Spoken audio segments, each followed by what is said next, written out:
사람과 함께 살아봐야 정말로 그 사람에 대해서 잘 알 수 있는 법이죠. 소문만 듣고 그 사람과의 만남 자체를 접어버린다면 어떻게 될까요? 우리는 영영 그 사람을 알게 될 기회를 잃어버리게 될 수 있습니다. 레위기라는 책도 그렇습니다. 우리가 하나님의 말씀을 읽지 않으면 알 수 없죠. 그러니 여러분, 레위기 말씀을 천천히 한번 읽어보시기를 바랍니다. 그 글과 또 글자와 글자 자간에 숨어있는, 보화처럼 숨어있는 하나님의 뜻과 마음에 집중해 보시기를 바랍니다. 정말 하나님이 원하시고 또 사람들이 꿈꾸던 하나님의 나라를 이 레위기 말씀을 읽으면서 발견해 보시기를 바랍니다. 하나님께서 당신의 영광의 임재가 충만한 성막에서 모세를 부르시죠. 그리고 모세를 통해서 이스라엘 백성들이 하나님께 나아올 수 있는 방법, 하나님께 나아가는 방법을 가르쳐 주십니다. 그 중에 가장 첫 번째로 말씀하신 방법이 번제입니다. 번제는 가장 기본적인 제물, 제사이면서도 가장 중요한 제물이자 제사였습니다. 이스라엘 백성들은 흠없는 수컷의 소나 양, 염소, 비둘기를 가지고 하나님께 나아갔습니다. 그리고 제물을 가지고 간 예배자는 그 사람은 제단의 북쪽에서 그것을 직접, 그 제물을 가져간 사람이 직접 그 제물을 제단 북쪽에서 잡았습니다. 여러분 한번 앞에 그림 한번 보실까요? 그림을 보시면 제단의 북쪽에 저쪽 위쪽에 짐승들이 있는 것도 짐승들을 잡을 상들이 있는 게 보일 겁니다. 거기서 짐승들을 잡은 겁니다. 우리 본문 5절 말씀 같이 한번 읽어볼까요? 5절입니다. 그는 여호와 앞에서 그 수송아지를 잡을 것이요 아론의 자손 제사장들은 그 피를 가져다가 회막문 앞 제단 사방에 뿌릴 것이며 11절 말씀도 같이 한번 읽어보겠습니다. 그가 제단 북쪽 여호와 앞에서 그것을 잡을 것이요 아론의 자손 제사장들은 그것의 피를 제단 사방에 뿌릴 것이며 이 두 구절에서 동일하게 나온 말이 있지요. 여호와 앞에서란 말입니다. 특별히 11절 말씀에 보면 제단 북쪽 여호와 앞에서 이렇게 기록이 되어 있습니다. 북쪽은 사람의 연약함과 실패를 의미한다고 합니다. 사람의 연약함과 실패. 고대 사람들은 좌우를 정할 때 항상 동쪽을 바라보고 좌우를 정했다고 합니다. 자, 동쪽을 바라보면 왼쪽이 북쪽이 되어지죠. 대부분의 사람들이 오른손잡이라는 것을 생각을 한다면 왼쪽의 사람은 연약함을 상징을 합니다. 성경에서도 오른쪽은 승리, 강인함을 상징을 하죠. 하지만 왼쪽은 패배와 약함을 상징합니다. 제가 예전에 선교단체에서 잠깐 일을 했던 적이 있었습니다. 그곳에서의 일을 하다가 일이 너무 많아지다 보니까 몸에 힘이 붙여서 몸과 마음이 심각하게 지칠 때가 있었습니다. 그때 함께 사역했던 연세 지긋한 한 목사님께서 제게 이런 조언을 해주셨습니다. 목사님, 우리가 대부분 모든 일들을 오른손으로 하잖아요. 그런데요, 때로 하나님께서는 우리 삶에 왼손을 사용할 수 있도록 익숙하지 않은 왼손으로 해야만 하는 일들을 훈련을 시킬 때도 있답니다. 그러니 지금 그 힘든 지금 이 시간이 하나님의 왼손 훈련 중이라고 생각하시면 될 것 같습니다. 이렇게 조언을 해주셨던 적이 있습니다. 이렇듯 왼쪽은 익숙하지 않음 또 약함을 상징합니다. 자, 그러므로 북쪽에서 하나님께 드릴 짐승을 예배자가 죽였다는 것은 곧 사람이 자신의 연약함, 패배를 인정하는 상한 심령으로 하나님께 예배해야 함을 오늘 본문 말씀 우리에게 알려주고 있는 것입니다. 여러분, 우리가 하나님께 드리는 예배가 우리 자신의 연약함을 있는 그대로 고백하는 예배가 되어야 합니다. 여러분 안에 이런 상한 심령이 있으십니까? 그럼 그 마음 그대로를 가지고 하나님께 예배하시기를 바랍니다. 하나님은 상한 심령으로 드리는 예배를 기쁘게 받으십니다. 여러분의 있는 마음 그대로를 가지고 나오는 여러분의 예배를 기쁘게 받으십니다. 시편 51편 17절 말씀이죠. 다윗이 이런 고백을 했습니다.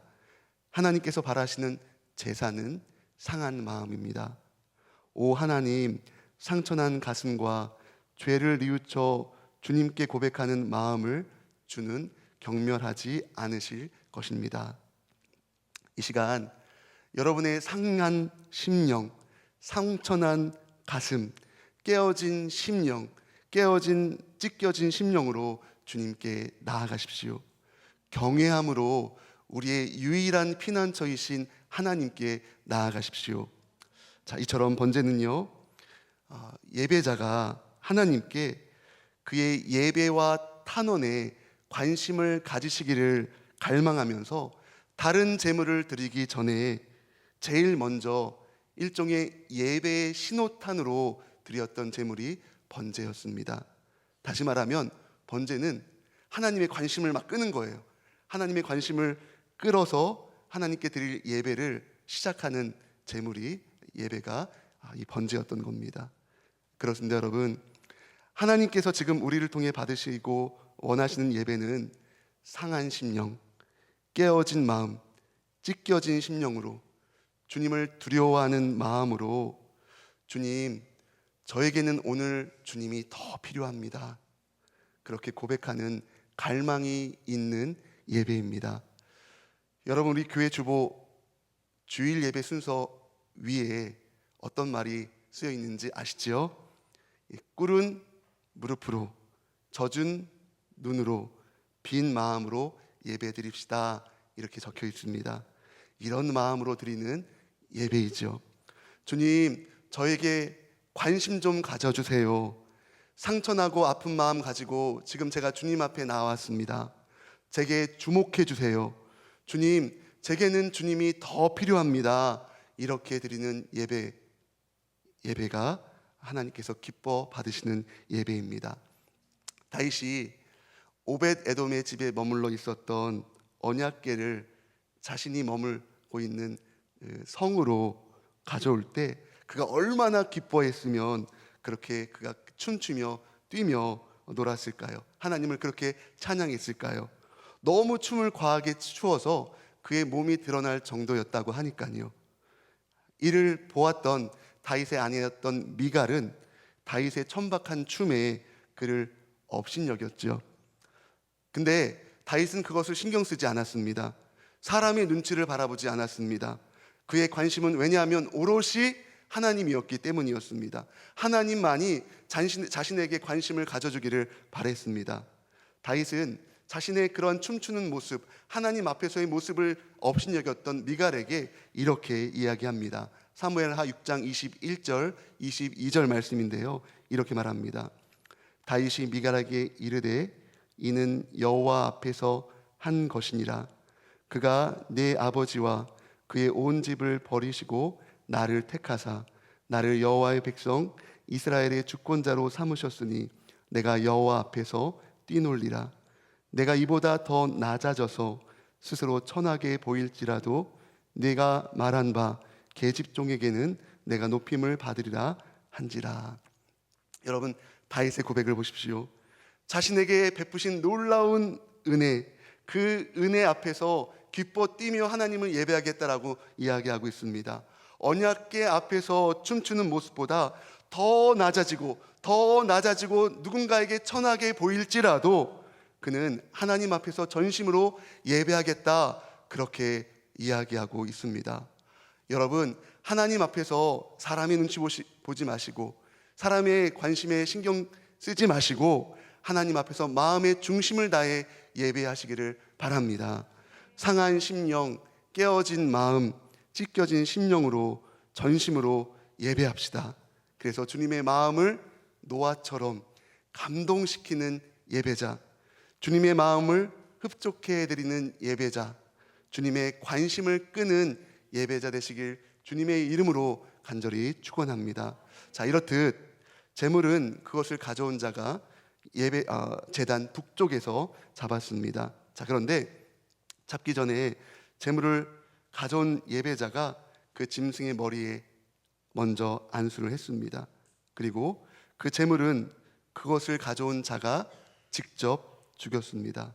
자, 그러면 우선 제사장이 제물의 피를 받아서 이 제단 번제단 주위에 뿌리지요.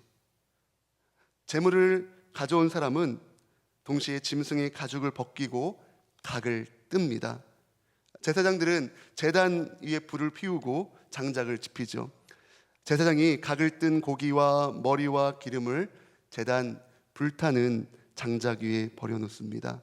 자, 그러면 제물을 가져온 당사자가 내장과 정강이를 물로 씻어서 제사장에게 건네줍니다. 제사장은 그 내장과 정강이를 받아서 그 받은 제물 모두를 제단 불 위에 태웁니다. 온전히 다 태우는 거죠. 남김없이 다 태우는 겁니다. 그래서 그 향을 하나님께 올려드립니다.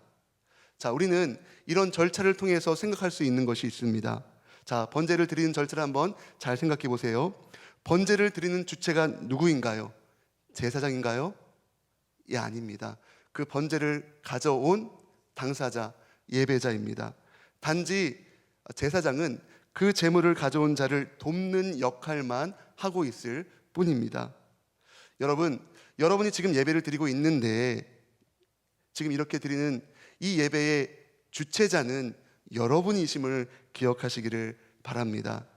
사역자는 단지 여러분들이 하나님께 잘 나아갈 수 있도록 도움을 주는 역할을 할 뿐입니다. 사역자 또한 왜냐하면 히브리서 말씀처럼 연약에 휩싸인 존재이기 때문이죠. 자, 그러므로 사역자 또한 하나님 앞에서 여러분들과 마찬가지로 예배의 주체자로 서야 할 존재인 셈입니다. 자, 그럼 여러분 돕는 사역자를 주목하지 마시기를 바랍니다. 사역자를 주목하면 쉽게 넘어지고 자빠질 수밖에 없습니다. 성도들이 사역자들에게 상처를 받고 교회를 떠나는 이유가 어디에 있습니까? 사역자의 부도덕한 모습을 보고 그럴 때가 참 많죠. 그러니까 많은 경우 그 사역자를 주목하여 의존하다가 그 사역자에게서 연약함을 볼 때 많은 성도들이 신앙에 큰 어려움을 겪게 되어지죠. 자, 그러므로 저나 또 사역자나 여러분이나 다음과 같은 고백이 있어야 하는 겁니다. 주님, 저는 연약한 존재입니다. 실수가 많은 존재입니다. 넘어질 수 있는 존재입니다. 그래서 오늘 나는 주님이 내게 더욱 필요합니다. 주님의 은혜가 더욱 필요합니다. 이러한 모습으로 저나 여러분이나 하나님 앞에 나아가야 하는 것입니다. 자, 또 한 가지 생각할 것은요, 번제물을 가져온 자와 그것을 하나님께 올려드리는 제사장의 하나됨입니다. 여러분, 그냥 그림으로 생각으로 한번 생각해 보시기 바랍니다. 이 제물을 드리는 모습이 얼마나 질서정연합니까? 번제물을 가져온 예배자와 이 제사장의 역할이 분명히 구분되었지만 그들은 한 목적 안에서 자신의 역할에 최선을 다합니다. 하나님께 온전한 번제, 하나님께 온전한 예배를 드리기 위해서 하나가 되었습니다. 이렇게 우리가 하나님께 올려드리는 예배에도 진정으로 성령 안에서의 하나됨이 있어야 합니다. 하나됨을 수반하지 않는 예배를 하나님께서 기뻐하실까요? 우리의 마음은 다 뿔뿔이 흩어져 있는데 이 뿔뿔이 흩어져 있는 마음으로 드리는 예배를 하나님께서 기뻐하실까요? 우리는 다 다릅니다. 우리는 각자의 역할이 다 달라요. 모습도 다르고 삶의 환경도 다르고 모든 것들이 다 다릅니다. 그러나 우리가 성령 안에서 하나가 되어서 하나님을 예배할 때 하나님은 그 예배를 기뻐하신다는 겁니다. 그러므로 우리는 성령 안에서 우리가 한 마음이 되게 해주십시오라고 하나님께 기도해야 하는 것입니다. 바벨탑 사건으로 언어가 나뉘어지죠. 근데 그 언어가 언제 하나가 되어지죠? 오순절 성령이 임할 때 그 언어가 하나가 되어집니다. 우리는 성령 안에서 드려지는 하나됨의 예배를 위해서 이 새벽 시간 간절히 기도해야 합니다.